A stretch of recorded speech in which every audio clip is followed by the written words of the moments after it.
Assalamualaikum warahmatullahi wabarakatuh. Alhamdulillah. Terima kasih buat semua sahabatku yang beriman. Terima kasih ya telah berkunjung di Usria Channel. Semoga kalian semua senantiasa diberi kesehatan dan diberikan keberkahan di setiap rizkinya. Amin amin ya rabbal alamin. Kami sudah menyiapkan kisah wahai sahabatku. Tentunya kisah yang penuh dengan hikmah. Kisah kali ini adalah kisah lucu dan cerdik Abu Nawas yang berjudul Pintu Alam Akhirat. Mari kita mulai kisah penggeli hati ini. Disimak ya. Dikisahkan, tidak seperti biasanya. Di hari itu, Baginda Raja Harun Ar-Rasyid tiba-tiba saja ingin menyamar menjadi rakyat biasa. Beliau ingin menyaksikan secara langsung kehidupan di luar istana kerajaan tanpa sepengetahuan siapapun agar lebih leluasa dalam bergerak. Baginda Raja mulai keluar istana kerajaan dengan pakaian yang amat sederhana, layaknya seperti rakyat jelata. Di sebuah perkampungan, sang Baginda Raja melihat beberapa orang sedang berkumpul.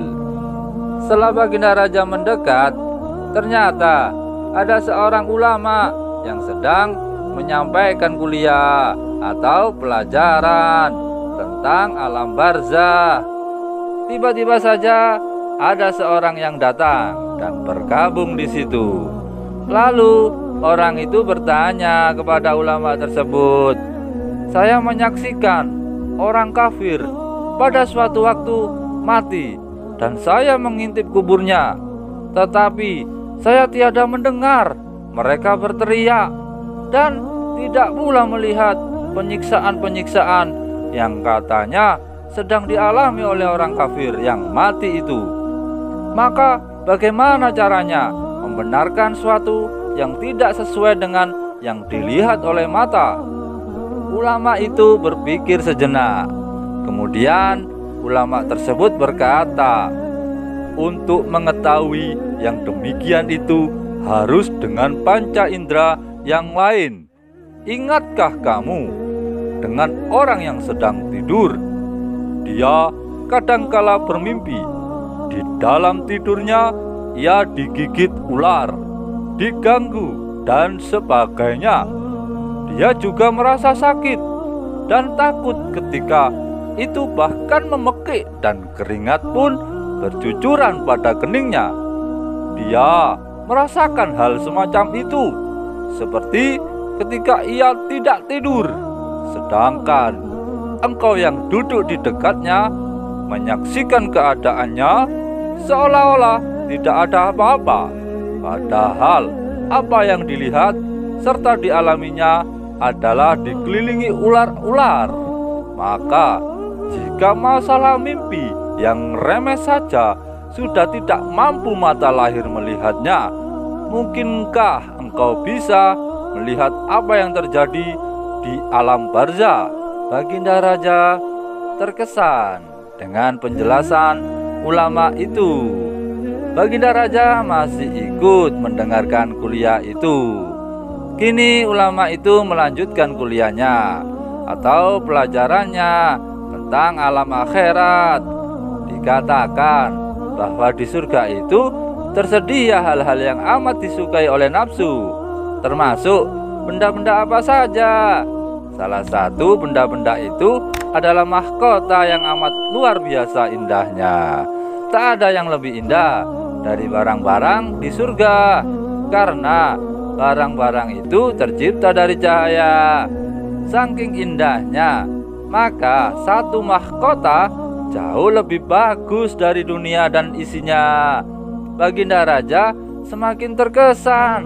Lalu sang Baginda Raja pulang kembali ke istana kerajaan.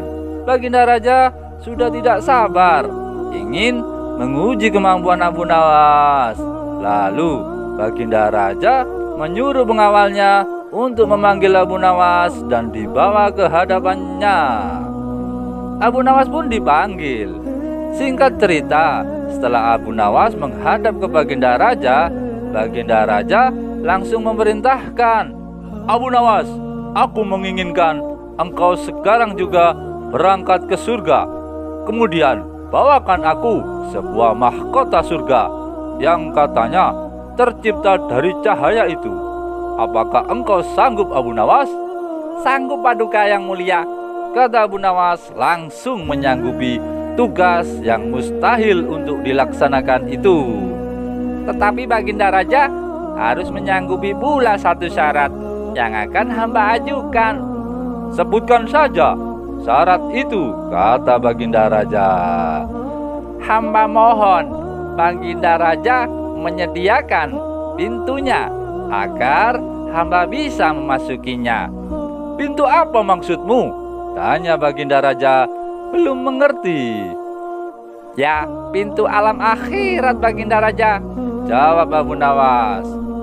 "Apa itu pintu alam akhirat?" tanya Baginda Raja, ingin tahu. "Kiamat wahai Paduka yang mulia. Masing-masing alam mempunyai pintu Baginda Raja. Pintu alam dunia adalah liang peranakan ibu. Pintu alam barzah adalah kematian. Dan pintu alam akhirat adalah kiamat. Surga berada di alam akhirat. Bila Baginda masih tetap menghendaki hamba mengambilkan sebuah mahkota di surga, maka dunia harus kiamat terlebih dahulu." Mendengar penjelasan Abu Nawas, Baginda Raja terdiam.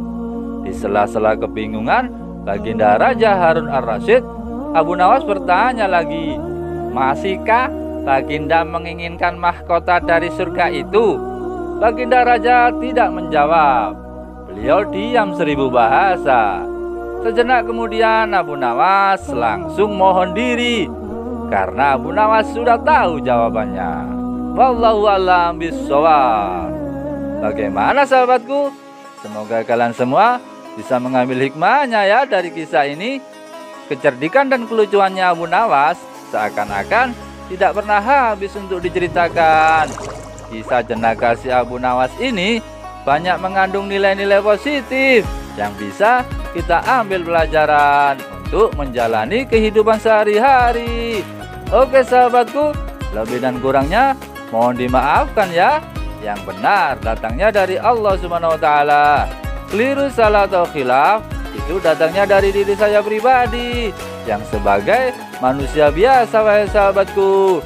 Sampai ketemu lagi ya di kisah inspiratif yang penuh dengan hikmah selanjutnya. Oke sahabatku semuanya, yang belum subscribe jangan lupa di subscribe ya. Mari kita sama-sama sebarkan kebaikan di seluruh dunia. Oke sahabatku, tetap semangat, semoga bermanfaat, dan jangan lupa bersolawat. Assalamualaikum warahmatullahi wabarakatuh.